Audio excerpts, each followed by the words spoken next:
ചേട്ടത്തി കഴിഞ്ഞ പണി കവലെ നടന്ന സംഭവം വല്ല അറിഞ്ഞോ? എന്നാടാ? കുറച്ചു നേരത്തെ അയ്യപ്പനും കോശി സിനിമയുടെ ഷൂട്ടിംഗ് ആയിരുന്നു അവിടെ. ഷൂട്ടിംഗ് നടക്കുന്നോ?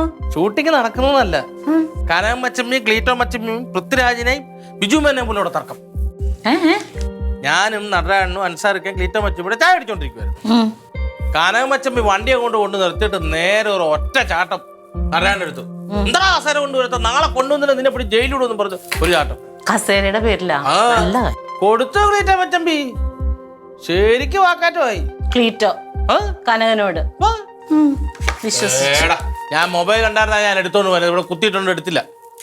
എന്തോ ഒരു തർക്കമായിരുന്നു അറിയാവോ. ഞാൻ വിചാരിച്ച കയ്യാങ്കളിയിലോട്ട് പോവായിരിക്കും. കയ്യാങ്കളി ഉണ്ടായില്ലേ? ഇല്ല, ഞാൻ ഇടയ്ക്കുന്നത് തീരുമാനം എന്ന് പറയുന്നത് എടുത്തോണ്ട് പോയ കസേര തിരിച്ചിവിടെ കൊണ്ടിടിപ്പിക്കുന്നു, നിന്റെ മീശ എടുപ്പിക്കുന്നു കനാമച്ചം. കത്തിച്ചു കളഞ്ഞാൽ ആക്രിക്കാർക്ക് കൊടുത്താലും തിരിച്ച് കസേര എടുത്തിരുന്നത് ക്ലീറ്റാമച്ചം. അയ്യോ അയ്യോ, കത്തിച്ചു കളയുന്നാ? എന്നാ ക്ലീറ്റ വിവരം അറിയും. വിവരം അറിയും. അതുകൊണ്ട് ഞങ്ങളുടെ കസേര കത്തിക്കാൻ ഞങ്ങള് സമ്മതിക്കൂല. ഞങ്ങളുടെ കസേര പിരിവിട്ട് മേടിച്ചതാ. പിരിവിട്ട് എന്നിട്ട് നേരത്തെ തർക്കം ഉണ്ടായപ്പോ ഈ ചൊല്ലം കണ്ടില്ലായിരുന്നല്ലോ. അതെ, നിന്റെ പെങ്ങളോട് പോയി പറ. അവളോട് ഞാൻ ആവുന്നത് പറഞ്ഞ ക്ലീറ്റോക്ക് എടുത്ത് കൊടുക്കല്ലേ കൊടുക്കല്ലേ കൊടുക്കല്ലേ എന്ന്.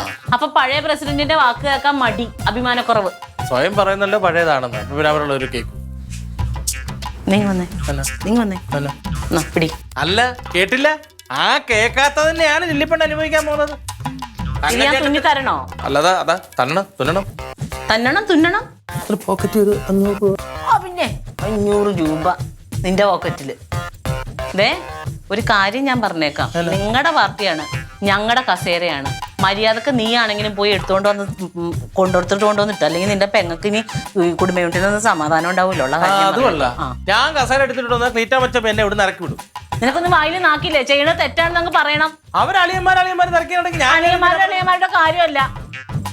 ഞങ്ങളുടെ കസേര എടുത്തിട്ട് നിനക്കൊക്കെ ചന്തി വെച്ച് അതിനകത്ത് ഇരിക്കാലോ.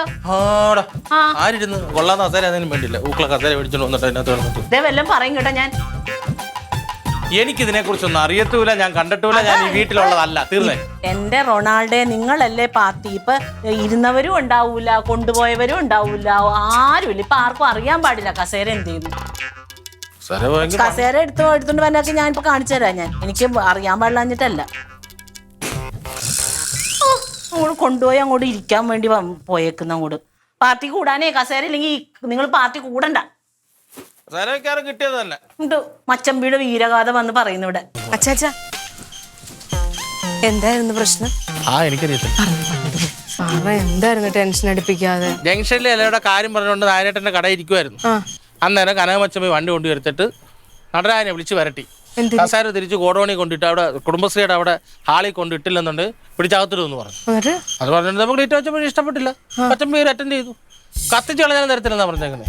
അതെന്ത് വർത്തമാനമാണ് ക്ലീറ്റോ ചേട്ടൻ പറഞ്ഞത്? ഇവിടെ എടുത്തോണ്ട് പോയിട്ട് കത്തിച്ച് കളഞ്ഞാലും തരത്തില്ലെന്നാ? ഞാൻ നിന്റെ അടുത്തൊരു കാര്യം, നിനക്ക് എല്ലാ സ്വഭാവം അറിയാലോ. നിനക്ക് ഇതിങ്ങനെ പരസ്യമായിട്ട് ഒന്ന് കസേര വയ്ക്കേണ്ട കാര്യം ഉണ്ടായിരുന്നോ? ഒന്നും ക്ലീറ്റോ മച്ചമ്മ വിളിച്ചു പറഞ്ഞാൽ ഇത് ആരും മനം അറിയാതെ പോകത്തില്ലായിരുന്നു. ഞാൻ ഏട്ടനോട് ഒന്ന് പറഞ്ഞതേ ഉള്ളൂ. ഏട്ടൻ പോയി ഇപ്പൊ ചോദിക്കുമെന്ന് ഞാൻ അറിഞ്ഞ. ഇനി ക്ലീറ്റോ ചേട്ടൻ വാശി കയറി തരത്തില്ലായിരിക്കും. തരത്തില്ല, നമുക്ക് പിടിച്ചു വയ്ക്കാൻ പറ്റും. പാർട്ടി ഓഫീസിൽ കിടക്കുന്ന സാധനം നമുക്ക് എങ്ങനെ ഇറക്കി കൊണ്ടുവരാൻ? പറച്ചിലേ ഉണ്ടാവത്തുള്ളൂ, തരുവായിരിക്കും. അങ്ങനെ ഉണ്ടാ മക്കളുടെ ഭാഗ്യം. ചേച്ചനൊന്നും എനിക്കിനകത്ത് റോളില്ല മോളെ, ഒരു റോളും ഇല്ല. നിങ്ങൾ കെട്ടിയവനും മച്ചമ്മയോടും പറ, ഞാൻ എന്നിട്ട് നിരപരാധിയാണ്. അടി നല്ലത് ഇവിടെ ഒരു കെട്ട് എന്നെ കൊണ്ടുവരും.